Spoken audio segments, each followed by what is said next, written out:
कोई भी दुख ऐसा नहीं जो सह करके अपने आराध्य देव को न प्राप्त करे। आराध्य देव की प्राप्ति के लिए संघर्ष सहना अत्यंत आवश्यक है। कष्ट सहना, जो अंदर जलन हो रही, जो विकारों की जलन हो रही, सहो भाई, इनकी पूर्ति से कुछ नहीं होगा। इनको से एक बार लड़ जाओ, एक बार निकल जाओ तो जन्म जन्म की लड़ाई जीत जाओगे। जिसकी शुद्ध भक्ति होती है उसको अपने प्यारे के नाम जप के सिवा और कुछ अच्छा ही नहीं लगता है। बस उसकी लीला कोई सुना दे, उसके गुणों की चर्चा करा दे, उसकी रूप माधुरी का चिंतन करे। तो मेरे प्रभु का स्वभाव है कि जो प्रभु को जपते हैं प्रभु उनको जपते हैं। ये बात समझ लो। आप प्रभु की लीला कथा सुन रहे हैं, प्रभु आपको देखकर इस भाव से, जब हमारा हृदय पवित्र होता है तभी हम भगवान को भाव से बच पाते हैं। अभी भाव नहीं, अभी तो भाव की केवल बातें सुना के बातें करते हैं, भाव नहीं जागृत हुआ। भाव जागृत होने पर इन तीन पर आपका महत्व नहीं रह जाएगा। स्वजन संबंधियों पर, अर्थ के द्वारा प्राप्त होने वाले भोगों पर और इष्ट देव से बिलक साधनाओं पर, इन पर आपका राग नहीं रह जाएगा। ये पहचान है भाव की। आराध्य देव पर ही केवल, जैसे गोस्वामी जी कहते, बने तो रघुबर ते बने, बिगड़े तो भरपूर, तुलसी औरन ते बने, ताबलिबे पे धूर।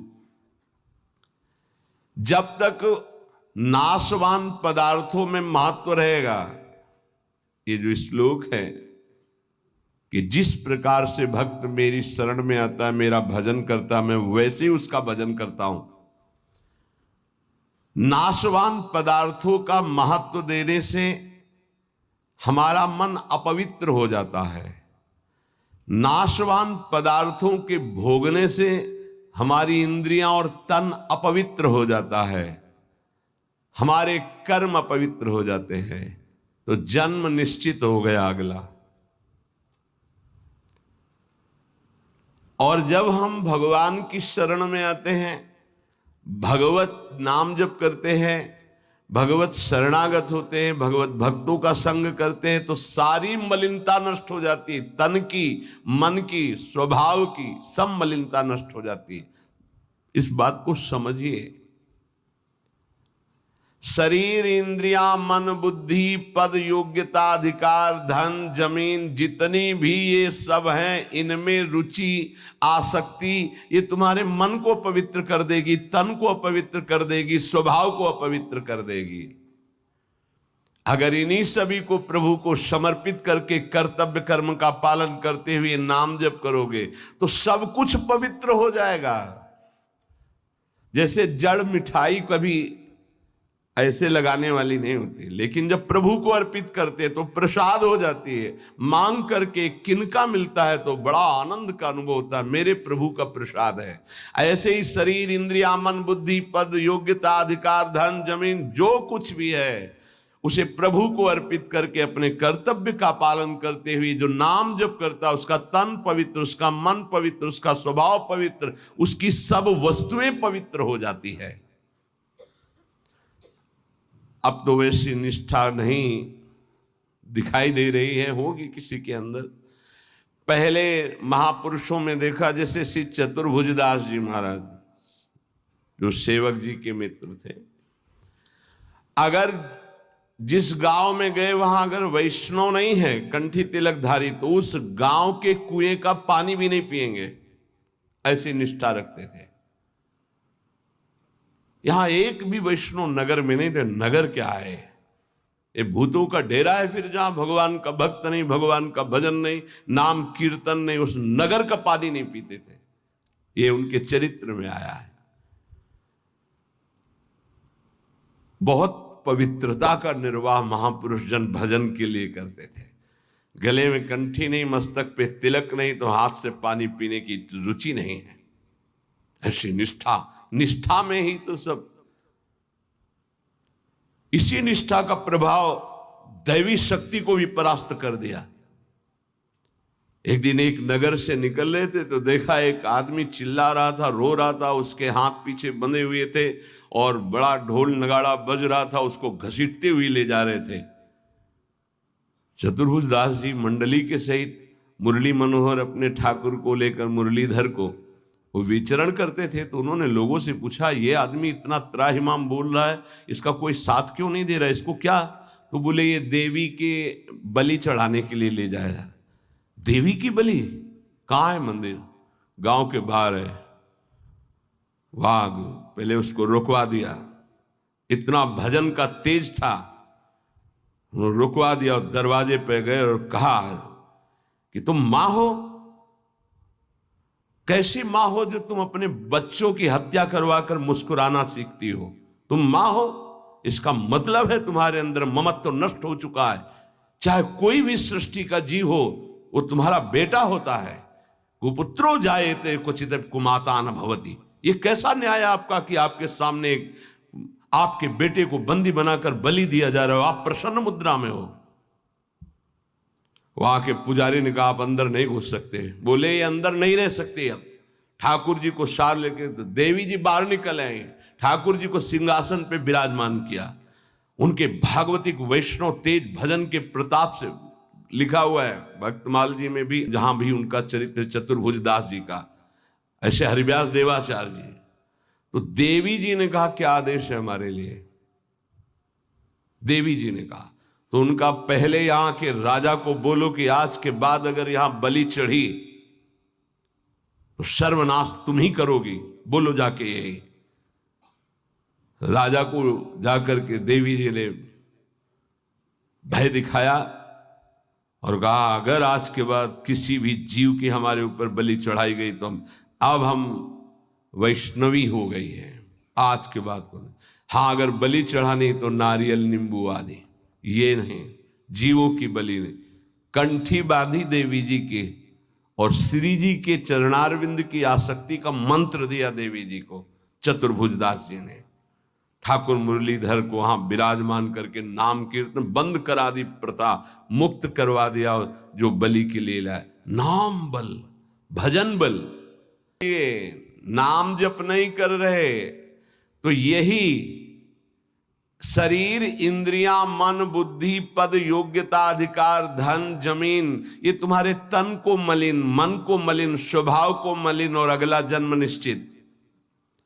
जैसे कोई कहता है हम तो पिछले जन्म को मानते नहीं, अगले जन्म को मानते ही नहीं, तो तुम्हारे मानने न मानने से सृष्टि चल रही क्या?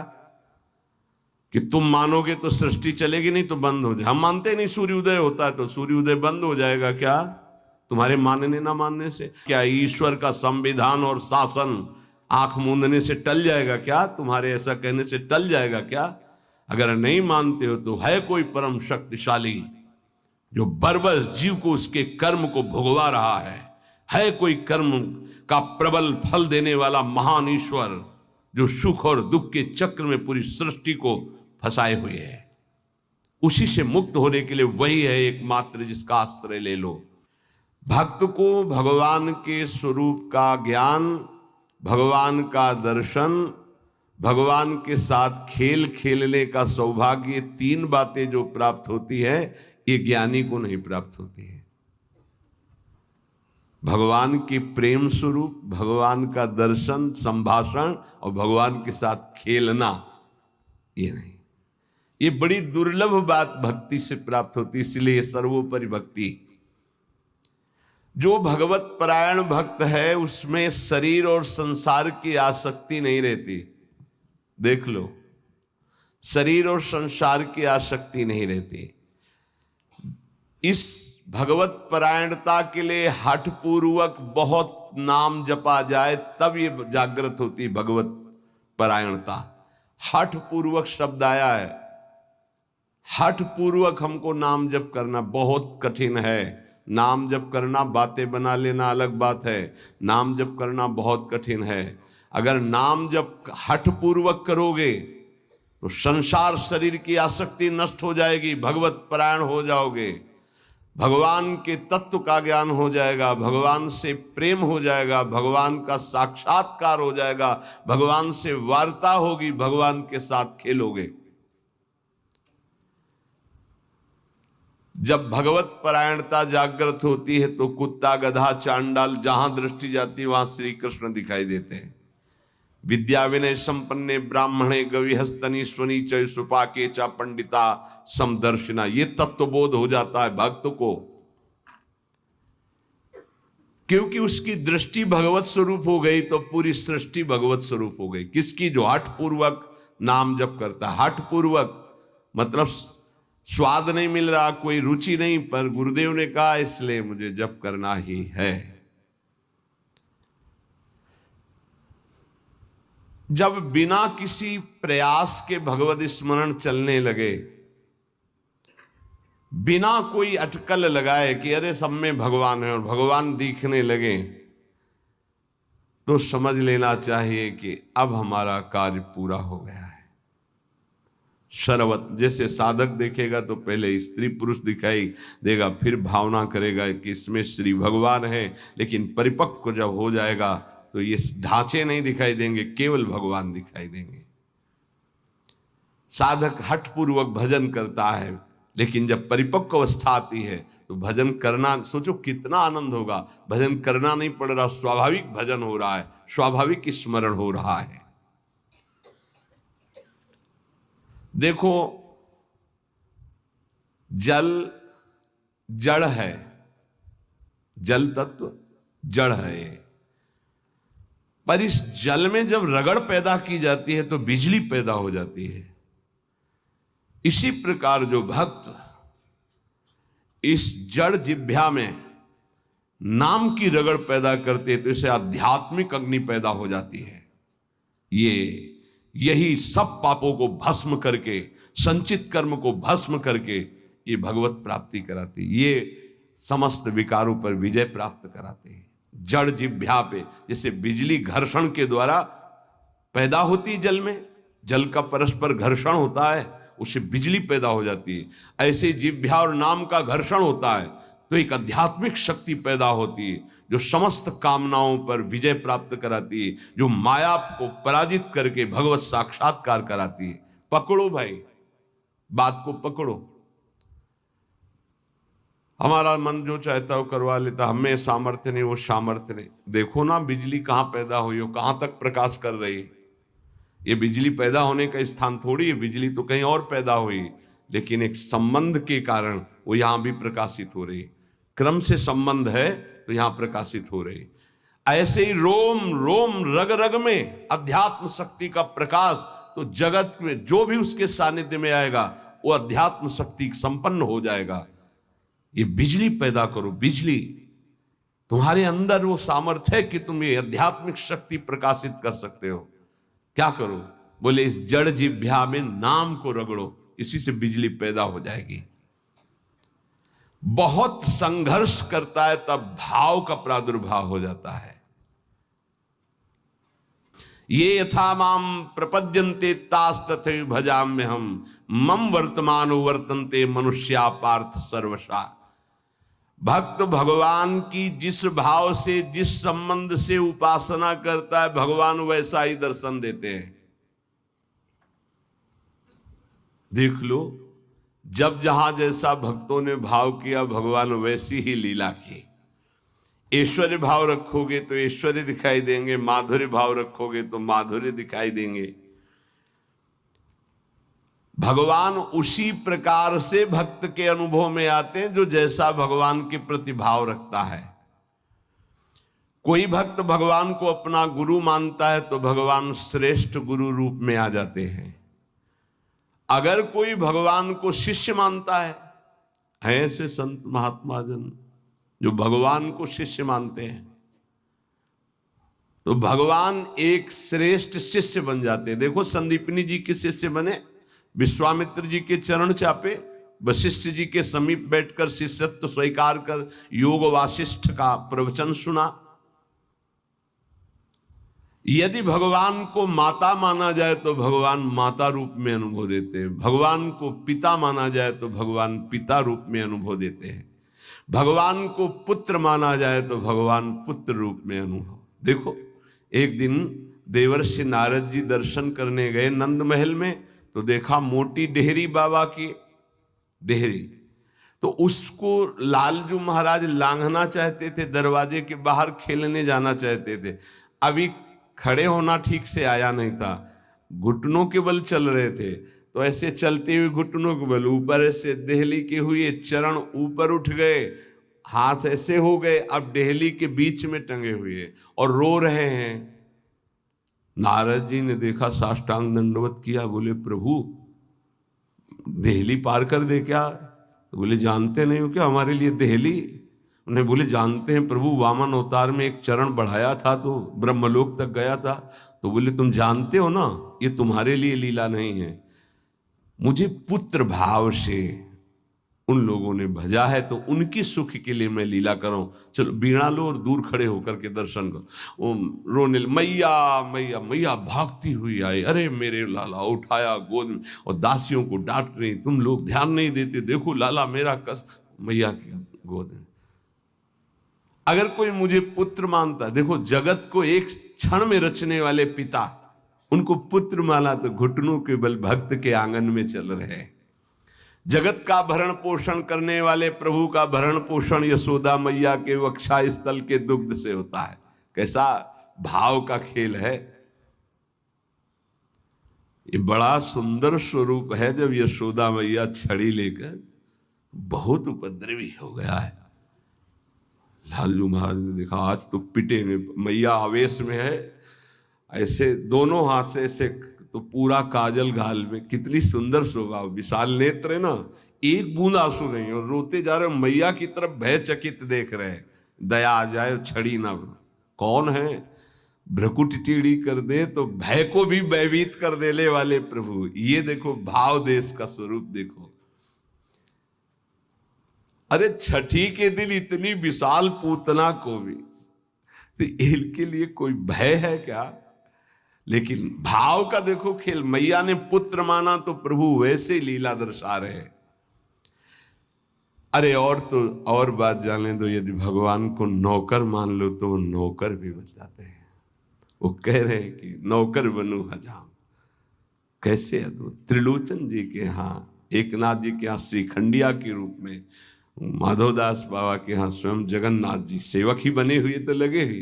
ये ऐसे भगवान से यदि अपनापन करके कोई भाव कर लो, वो आपको अनुभव कराएंगे। सच्ची कहते तुम पहचान नहीं पा रहे, रोज तुमसे मिलता है वो, हर क्षण तुमको देखता है क्योंकि तुम भक्त हो उनके, लेकिन तुम्हारे अंदर वो दृष्टि नहीं है इसलिए नहीं देख पाते। रोज मिलता है छलिया, वो रोज मिलता है वेश बदल कर। इसीलिए हर समय सावधान रहो, पता नहीं किस रूप में मेरा प्रीतम आकर के कहीं चूक ना हो जाए।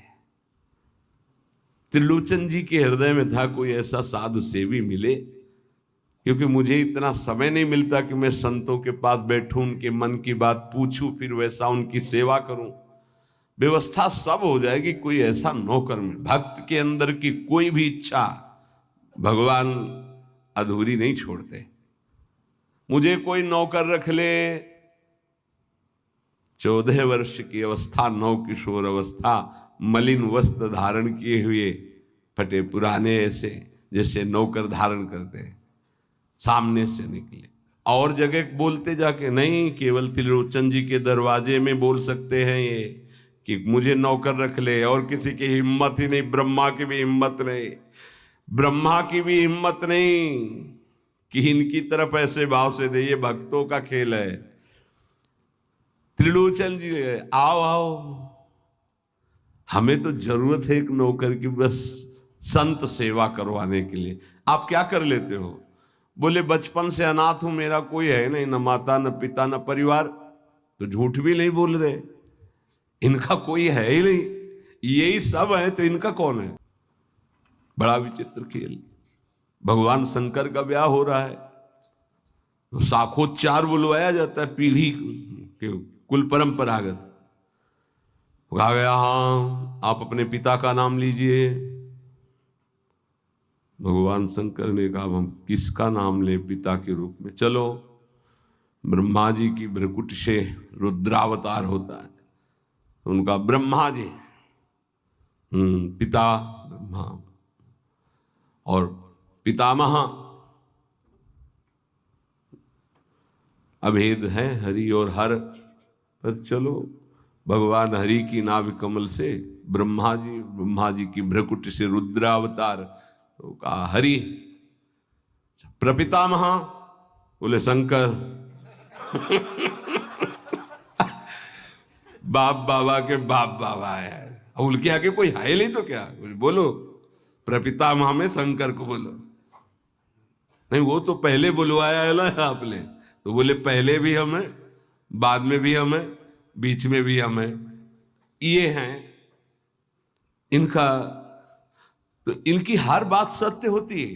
कह रहे हैं कि मैं अनाथ हूं, क्यों? ये सबके दीनानाथ हैं, इनका नाथ कौन हो सकता है? मेरे परिवार में कोई नहीं है, क्योंकि यही सबके परिवार है। इनका परिवार कब? चराचर जगत वही खुद बने हुए हैं।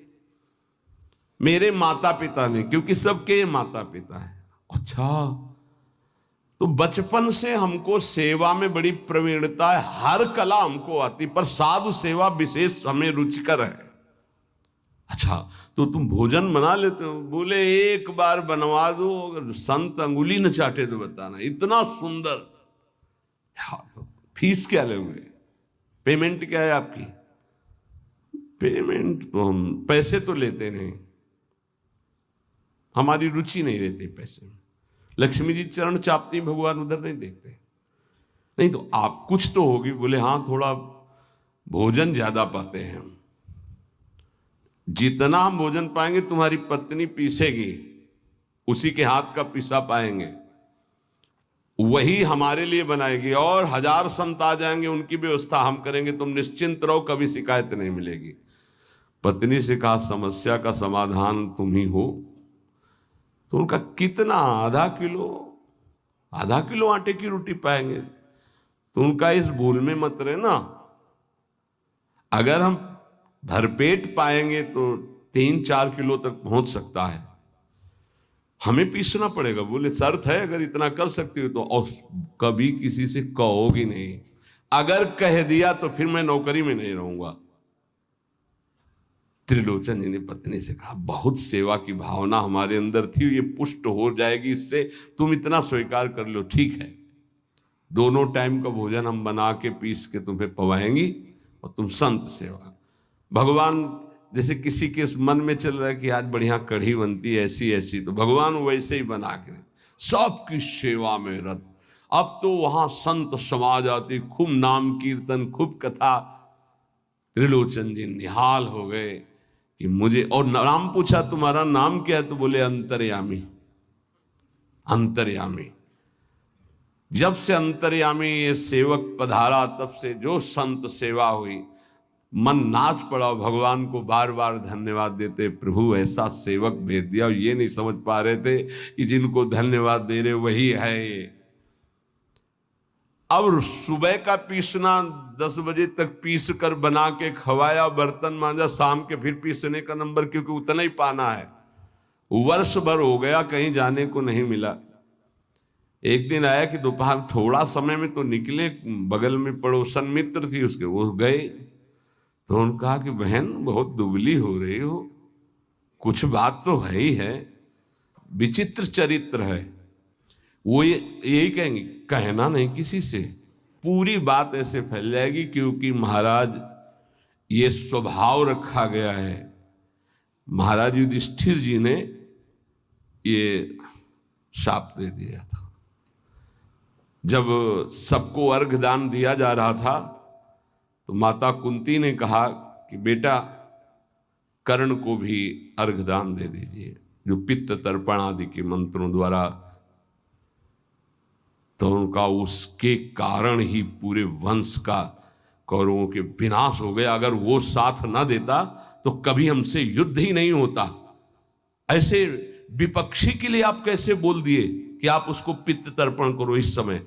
माता आपकी बुद्धि कैसा निर्णय कर रही है? ऐसे धूर्त को तुम कह रहे हो कि मैं, जो द्रौपदी के लिए गंदे वचन बोला, जिसके बल से बलवान होकर दुर्योधन ने युद्ध किया, न जाने क्या क्या कष्ट सहना पड़ा। तो उनका बेटा तुमसे छुपाया था एक बात है। क्या? वो तुम्हारा बड़ा भाई है। कर्ण मेरा बड़ा भाई? तब उन्होंने कहा, मां अगर तुम इतना कह देती तो मैं पैर छूकर जे ही उसके सामने झुकता तो पूरा बच जाता, राज समाज नहीं मारा जाता, क्योंकि उसी के बल से दुर्योधन बलवान होकर लड़ रहा था। हमें कोई वैर होता ही नहीं। जब कर्ण को हम अपना राज्य दे देते तो दुर्योधन का मित्र ही था, कोई झगड़ा ही नहीं होता।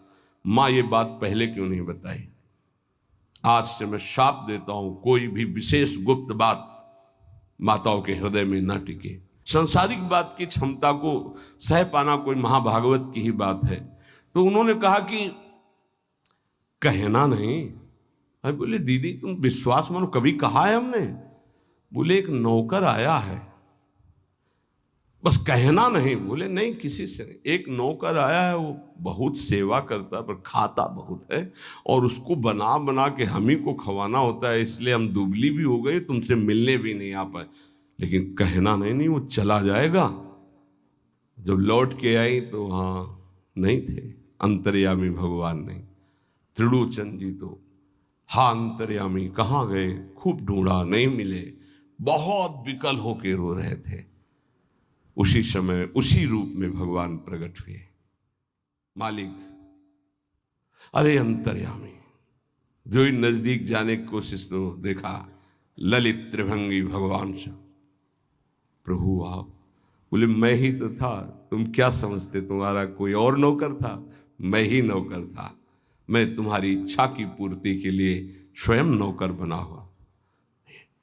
अगर आपका भाव बन जाए भगवान के प्रति तो भगवान नौकर बन जाए। देख लो, जहां अर्जुन जी की पादुकाएं हैं वहां भगवान बैठे हैं, और जहां भगवान की पादुकाएं रखने की चौकी होती वहां भगवान शंकर सनकादि नमन करते हैं। शिव शनकादि जहां वंदना करते हैं, जिनकी चरण रखने की चौकी में, वो भगवान वहां बैठे हैं सारथी पद पे, और रथी रूप में अर्जुन भक्त बैठा है। कैसी प्रभु तर उतर कभी डार पर है, प्रभु ऐसे बैठे हैं और सब ऊपर बैठे, डाल में बैठे। प्रभु तर उतर कभी डाल पर देखिए आप। बड़ा विचित्र भगवान का कृपा प्रसाद है। जो भगवान को दोस्त मानता है तो भगवान दोस्त बन जाते हैं। जो भगवान के लिए जितना व्याकुल होता है भगवान उसके लिए उतना व्याकुल होते हैं। भगवान भक्त के बिना तभी नहीं रहते जब भक्त भगवान के बिना नहीं रह सकता। ये ध्यान रखना। आप जी रहे हो अच्छे से, वो छुपे हुए हैं। जिस दिन आप व्याकुल हो जाओगे वो छुप नहीं पाएंगे। वो बड़े प्रेमी हैं, तत्काल आपका साक्षात्कार हो जाएगा। भगवान श्री कृष्ण चंद्र कहते हैं, मुझे जो जिस भाव से भजता है। देखो अभी क्या भाव से भज रहे हो? अब भी भज रहे हो विषय भाव से, भोग भाव से। जिस भाव को आप, तो वही श्री कृष्ण बने हुए। सच्ची बात मान लो, उनके सिवा कोई नहीं बना होगा। वही है, मत्ता परतरम नान्यत किंचित अस्ति धनंजय, किंचन मात्र हे धनंजय, मेरे सिवा कुछ नहीं है। इसलिए आप भगवान से अपनापन कीजिए। जो वस्तु चाहोगे वो बन करके आपके समीप आ जाएंगे। वही है वस्तु में, व्यक्ति में, स्थान में। देखो वही बनने वाले हैं, वही बनाने वाले हैं। जो वस्तु बनी वही बने हैं। पक्का समझिए। जिस समय हमारा ज्ञान दूर हो जाएगा तो ये बात समझ में आ जाएगी। वही जैसे बछड़ा और सखाओं का अपहरण किया तो सखा भगवान बन गए, उनके कपड़े बन गए, छड़ी छीका बन गए। वैसे ही रंग के बछड़ा